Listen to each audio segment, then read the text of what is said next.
The first, almost imperceptible hum from Amara's creation was a secret language spoken only between her and the collection of scavenged parts. It was a sound barely audible over the cacophony of the National Youth Robotics Championship, the triumphant beeps of polished machines, the confident chatter of well-funded teams, and the occasional booming announcement from the event organizers. This hum, however, was different. It was the prelude. Before we dive into this story, let us know where you're watching from in the comments below, and if you believe quiet genius always finds a way, hit that like button and subscribe for more. Surrounded by gleaming displays and dismissive glances from judges whose eyes barely lingered on her patched-together project, Amara stood quietly beside her handmade marvel. Her booth was a stark island of humble necessity in a sea of corporate-sponsored extravagance. The other teams, with their matching polo shirts and state-of-the-art equipment, cast smirking, sidelong glances, their whispers questioning how someone with no sponsors, no elaborate backdrop, just a simple cardboard sign naming her entry, The Weaver, could possibly compete. Amara didn't flinch. She'd faced skepticism before. It was a familiar shadow. Her strength was an invisible armor, forged in late nights and fueled by a belief in her own vision. Her focus was on the task at hand, her small hands making a final adjustment to a crudely shielded capacitor. This project wasn't just about winning. It was about proving something to herself, something her late grandmother, who could fix anything with a bit of wire and wisdom, always said. True worth ain't in the shine, child. It's in the make.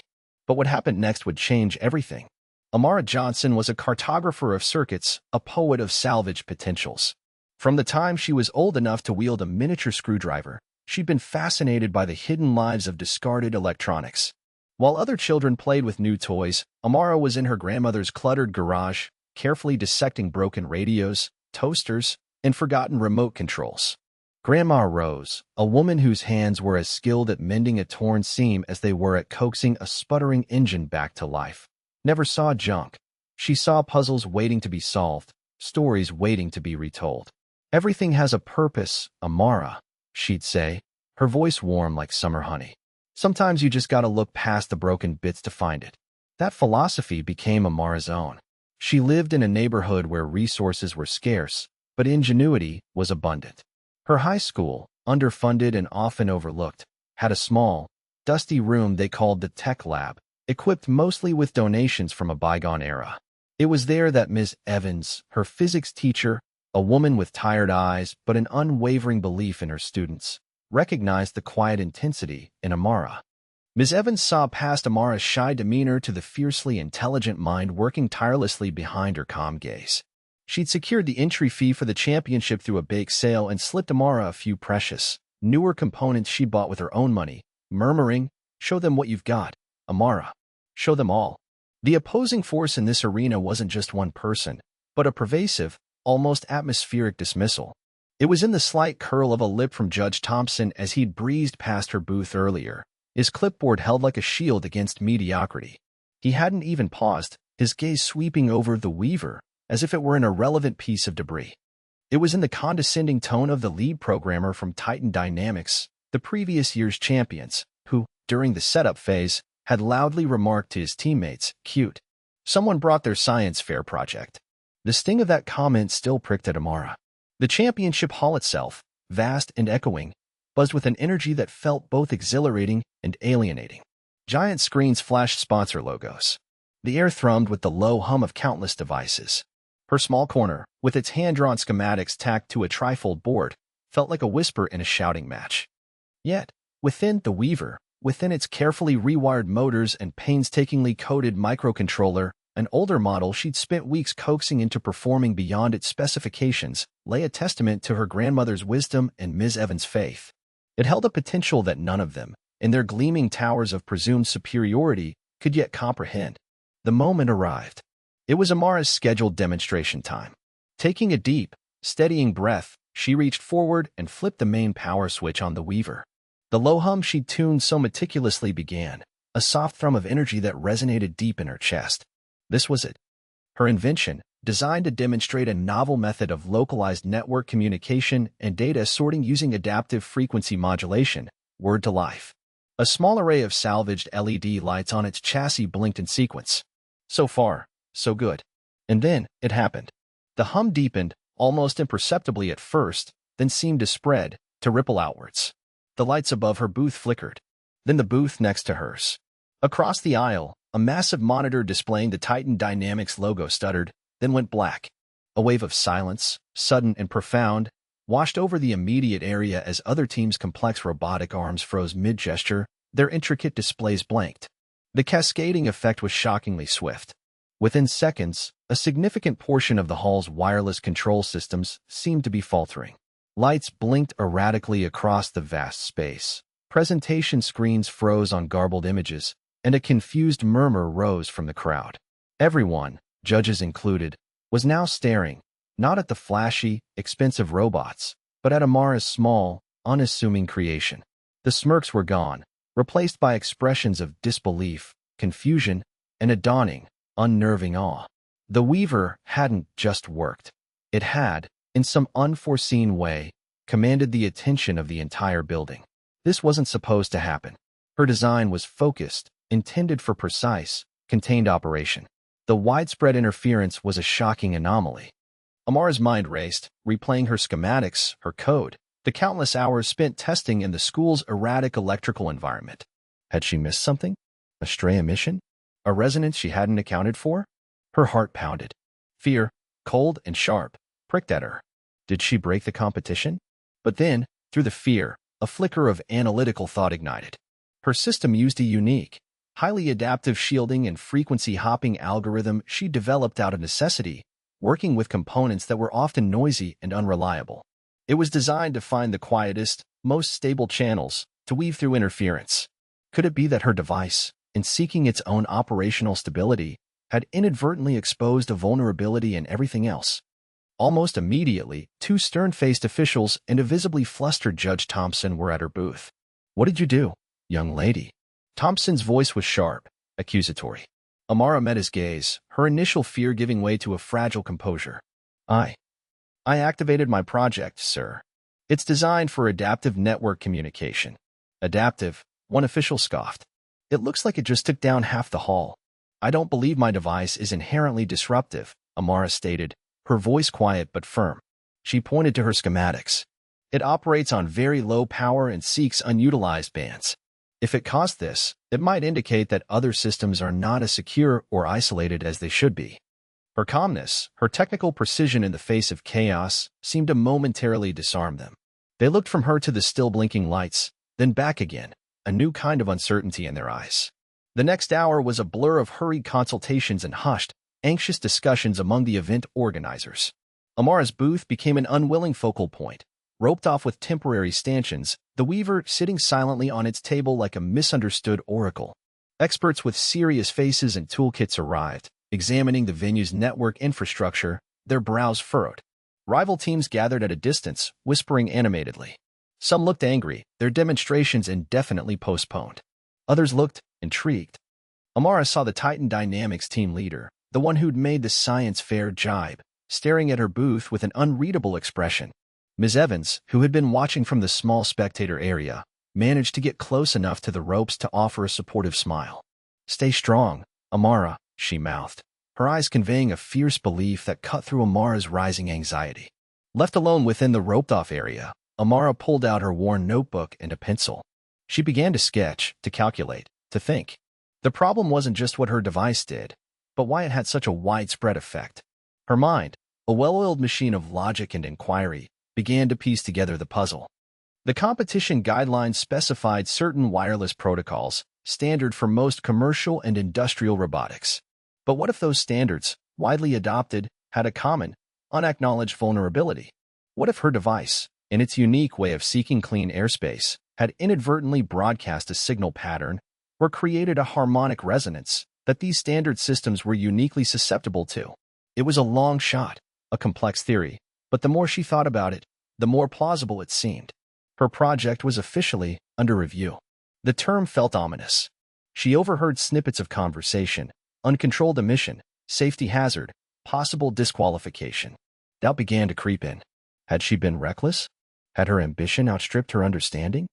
She remembered Grandma Rose's words again. Sometimes the biggest discoveries come from the biggest messes. Child, don't be afraid to look into the tangle. She focused on her notes. If her theory was correct, the Weaver wasn't the culprit, it was the catalyst. It had simply knocked on a door that everyone assumed was locked. The stakes felt immense. This competition was her one big chance, a potential stepping stone to scholarships, to a future where she could build and innovate without the constant constraint of scarcity. If she was disqualified, if her project was blamed, that door would slam shut. More than that, the quiet pride she'd seen in Ms. Evans' eyes, the hope of her small community that saw her as an inspiration, all of it felt like it was resting on her slender shoulders. Later that afternoon, as technicians were still trying to restore full functionality to the hall, Judge Thompson approached her again. This time, he was accompanied by a woman in a sharp business suit, her name badge identifying her as Ms. Albright, a senior engineer from OmniCorp, one of the championship's primary tech sponsors. OmniCorp systems were used extensively throughout the venue. Miss Johnson, Judge Thompson began, his tone still edged with suspicion. Ms. Albright is here to understand exactly what your device is capable of. Frankly, we're looking at a significant disruption, and your project is at the center of it. Ms. Albright's gaze was cool, appraising. Your machine, she said, her voice devoid of warmth. This Weaver. Explain its transmission protocol. How could something built with, shall we say, limited resources, generate a field strong enough to interfere with commercial-grade systems? The implication was clear. Either Amara was incredibly, dangerously gifted, or she was incompetent, or worse, she'd done something intentionally disruptive.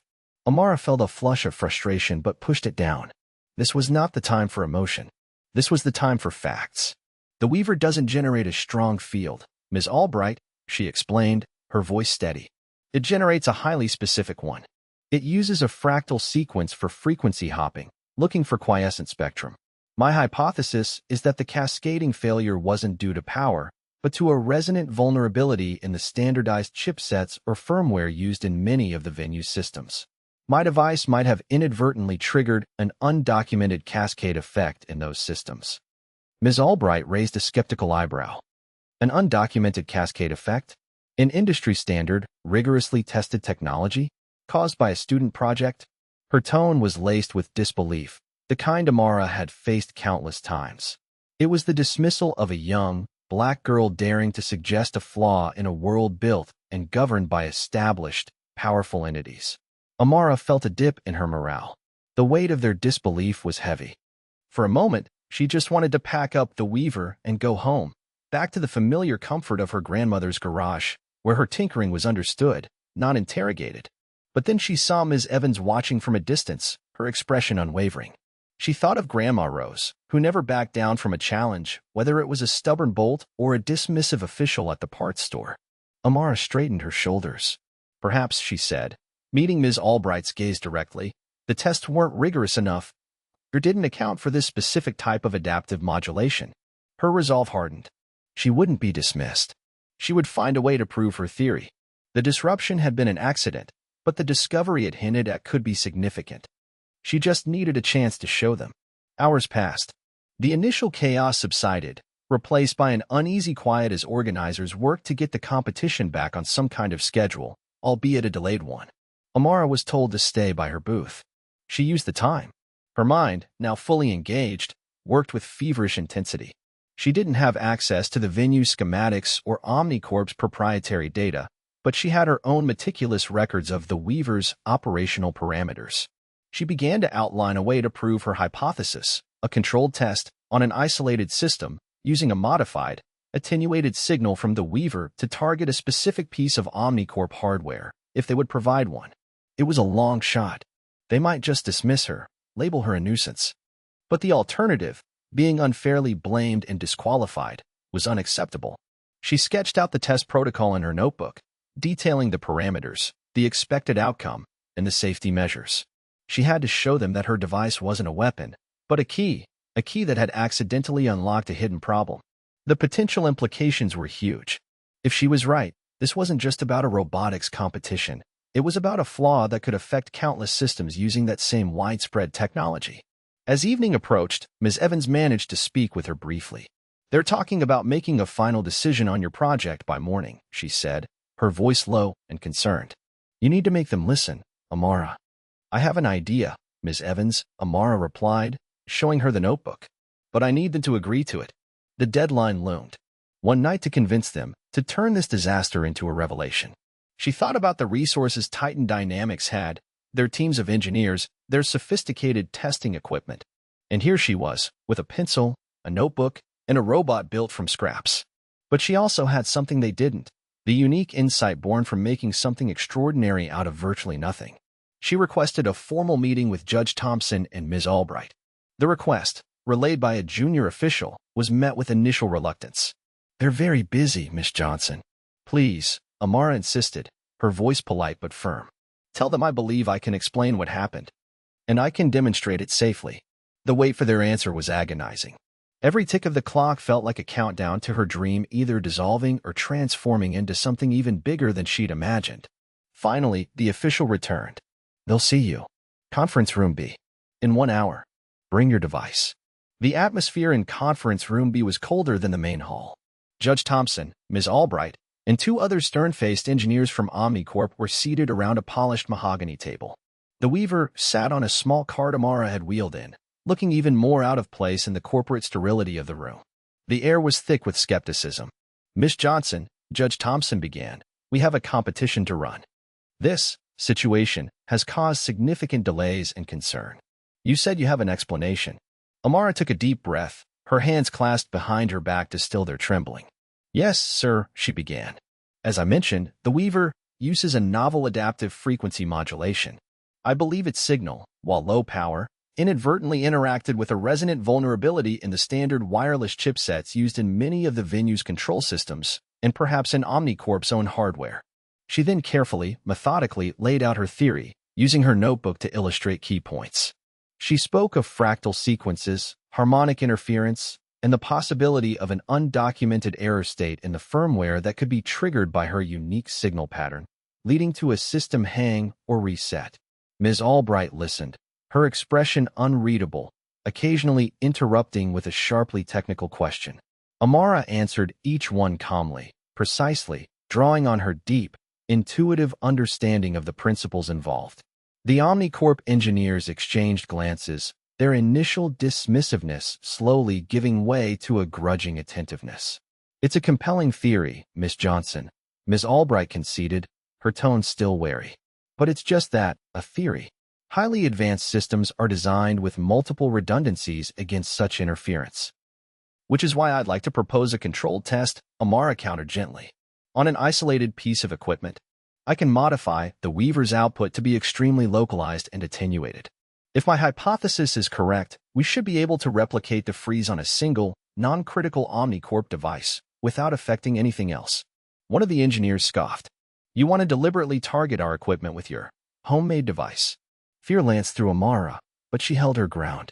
This was her only chance. "I believe the risk is minimal if done correctly, and the potential to identify a genuine vulnerability is significant. If I'm wrong, then my project is simply flawed. But if I'm right..." She let the implication hang in the air. There was a long silence. Judge Thompson looked at Ms. Albright. Ms. Albright stared at Amara, then at the Weaver. Amara could almost feel the internal calculations, the weighing of risks and potential embarrassments against the possibility that this quiet, unassuming girl had stumbled upon something their own highly paid experts had missed. She thought of her grandmother's steady hands, fixing a complex watch mechanism, the intense focus, the unwavering belief in finding the solution. Amara channeled that same energy, her gaze unwavering. Finally, Ms. Albright spoke. "All right, Miss Johnson. We'll try your test." Her voice was cautious, but the wall of dismissal had cracked. "We have a decommissioned control unit in our temporary lab here. We'll isolate it. But understand this. If your device causes any further uncontrolled disruption, or if this test fails to prove your extraordinary claim, your participation in this championship is over, and Omnicorp will have to consider further action regarding the damages." The weight of the ultimatum settled on Amara, but mixed with it was a surge of adrenaline. They had agreed. It was a triumph hard-won, a sacrifice of her project's initial perception for a chance at a far greater truth. Her mind was already racing, planning the modifications to the Weaver, her fear now overshadowed by a focused determination. The showdown wasn't over, it was just beginning. The temporary Omnicorp lab was a small, sterile room, dominated by a single workbench where a standard Omnicorp control unit, identical to those used throughout the venue, sat disconnected from the main network. Ms. Albright, Judge Thompson, and the two OmniCorp engineers watched, their faces betraying a mixture of skepticism and tense anticipation.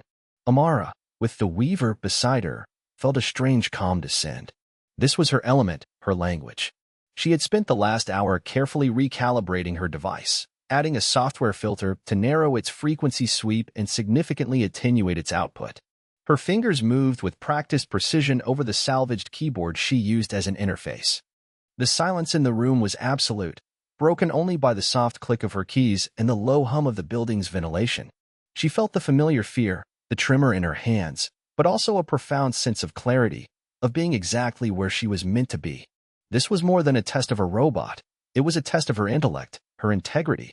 "I'm ready," she announced, her voice quiet but clear. Ms. Albright nodded curtly. "Proceed." Amara took a breath and activated the Weaver. The familiar low hum began, but this time it was fainter, more controlled. On her small, scavenged LCD screen, lines of code scrolled, indicating the device was targeting the specific, narrow frequency band she had theorized was the weak point. All eyes were on the OmniCorp control unit. Seconds stretched into an eternity. Nothing. One of the engineers shifted his weight, a faint smirk playing on his lips. Judge Thompson looked visibly impatient. Doubt, cold and unwelcome, pricked at Amara. Had she miscalculated? Then, just as disappointment began to settle in, the small power indicator light on the OmniCorp unit flickered. Once, twice, and then went out. The unit's small diagnostic screen, which had been displaying a standby message, went blank. It was completely inert. A stunned silence filled the room. Amara let out a breath she hadn't realized she was holding. She had done it. Ms. Albright leaned forward, peering at the dead unit. She turned to her engineers. "Run a diagnostic." One of the engineers quickly connected a laptop to the unit's service port. After a moment, he looked up, his expression one of pure astonishment. It's completely unresponsive. Firmware hang. Looks like a kernel panic at a very low level. I've never seen anything like it triggered externally. Ms. Albright stared at Amara, and for the first time, her cool, appraising gaze held something akin to respect. "How?" she asked, her voice barely a whisper.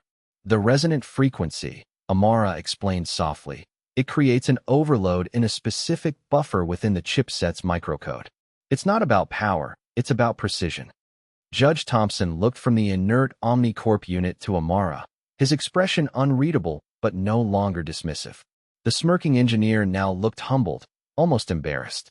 The moral victory was palpable.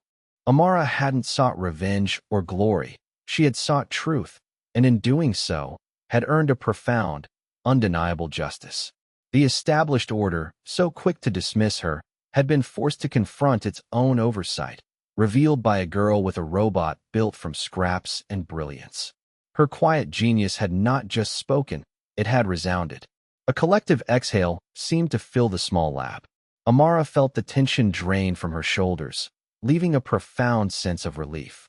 Ms. Albright, after a long moment staring at the inert control unit, slowly turned to Amara. The hard lines around her eyes had softened. "Incredible," she murmured, shaking her head slightly. "Truly incredible." One of the OmniCorp engineers, the one who had scoffed earlier, now met Amara's eyes with a look of genuine admiration. Judge Thompson cleared his throat.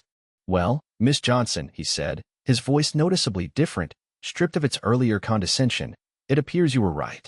The discovery led to an immediate, high-level review of OmniCorp's chipset firmware and, by extension, the competition's network security protocols.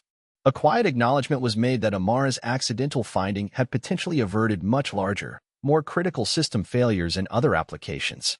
Later that day, Ms. Albright approached Amara at her humble booth, which was no longer roped off but had become a quiet hub of curiosity for other contestants.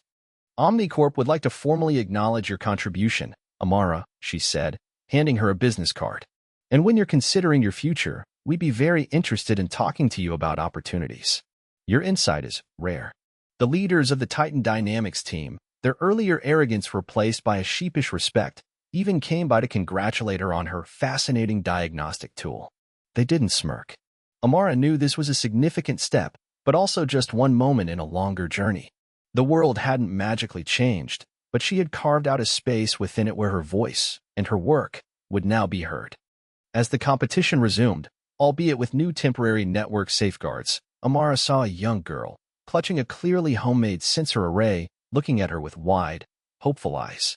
Amara offered her a small, encouraging smile, a silent passing of the torch of quiet determination. That evening, she called Ms. Evans, her voice filled with a calm excitement. "Ms. Evans," she said, "you wouldn't believe what happened today." Then she called her grandmother's old number, leaving a message on the voicemail she knew no one would answer, but it felt important. "Grandma Rose," she whispered, I think I showed them." Packing the weaver carefully into its worn cardboard box, Amara paused. The robot, a collection of disparate parts, was a reflection of her own journey, underestimated, patched together, yet capable of extraordinary things. A quiet sense of earned peace settled over her. She picked up the box, her creation, her proof, and stepped out into the evening air, ready for whatever came next. This is Amara's story, a testament to how quiet genius, when given even the smallest chance, can resonate in ways no one expects. It reminds us that brilliance isn't always loud or flashy. Sometimes, it's found in the steady hands and keen minds of those who simply refuse to be overlooked. Thanks for watching till the end. If you enjoyed the story, give this video a like if you haven't already, and subscribe for more.